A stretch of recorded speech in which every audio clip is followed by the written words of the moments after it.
Okay guys, so this is the XCX10 Jeep Rubicon Unlimited version, which is the longer, I believe, 12.3 wheelbase. We're at a rock crawler unit right here is where we were at. We're pretty strong on the 55 turn 3S, so it's really just basically for slow rock crawling. We changed some things out that I think the Jeep needed. It needed a little bit of an overhaul. We're keeping the 55 turn Tekin motor right here. It's perfect for where we're at. I'm using a very small pinion gear, I believe a 12 or 13, to give me more torque. We are running just a regular BEC. There's no castle on this one, only on the Wraith, but not on this one right now. One thing we had to do was change out, we had the Tekin FX Pro in here. This was, you know, the ultimate, I guess, rock crawler. This was the rock crawler unit right here. But I had a problem with it. I'm running a brush motor, so I thought that ESC would do good. But with this motor, you can only run 6 volts to the steering servo. And I wanted to run the higher one, which is, I believe, 7.4. I believe it's a difference of like 100 more grams or something per ounce torque. You can't do it on this. You can only do it on the Gen 2 RS.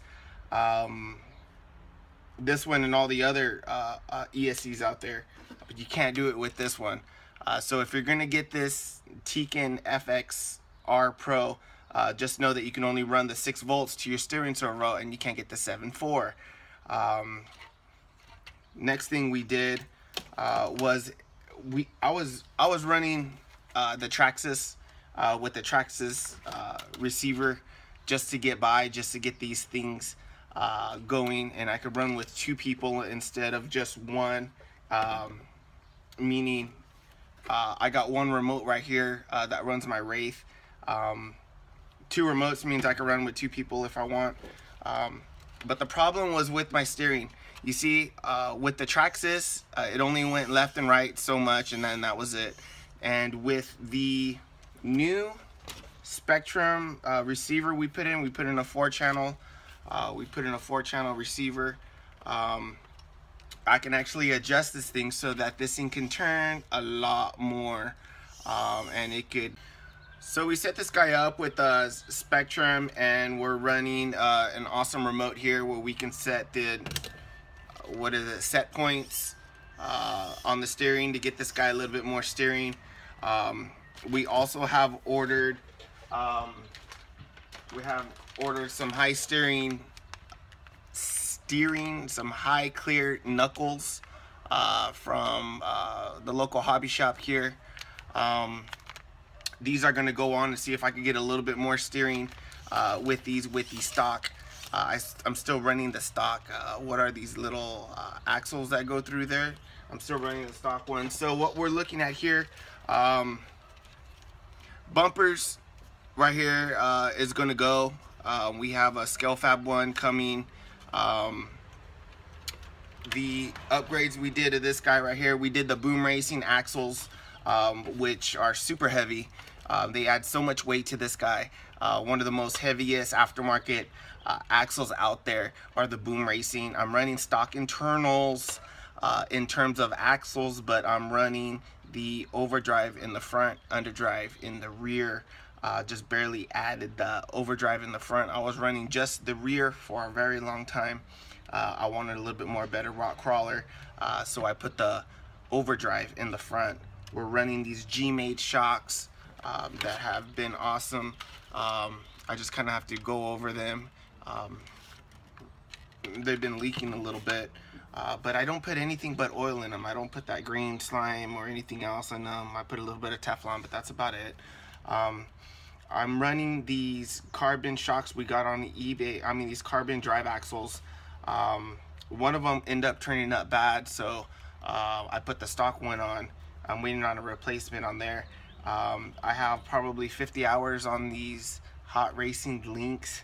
The ends right here, this little plastic piece that goes in here, is already it's already split up in one of these, which causes this guy to come loose a little bit. Got a little bit of a shake on one of these. Not the best, but what can you do? You know, it's ran like 50 hours on this guy. We're running Chinese rims over here. We got for like 55 bucks on eBay with the red nut in there. I'm running spacers between the tire to pull the tire out, probably be around 4 millimeters. So I widen the stance on the SCX10 just a little bit, and then right here I'm running the stock knuckles with what are these called, the C carriers, still stock. Running the stock, these rock slider sides right here.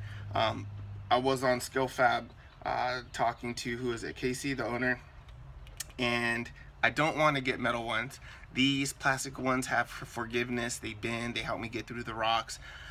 You can buy everything aluminum on your RC car, but there's some things you just don't want to go aluminum. For rock crawling, you want to go plastic. I think it's easier for the rocks to slide across, and because it bends, you have a little bit of forgiveness here. So $10 BEC, $60 Gen 2, $125 motor, eBay. I'm running these lifts right here for the shocks. I believe I got those on eBay, China. I'm just barely raising this guy up, just a hair, just on the first notch. I don't want this guy to be high centered at all. That's it. We're going to be hooking up the winch, new bumper, and a new body coming up. Oh yeah, when I got this guy, this SCS10 came with this what are these, fender covers already on it. They're pretty dope. Kind of flimsy. Yeah, but stay tuned for the working winch. Their working winch, and I don't know, maybe some lights. See what we could do. See you guys.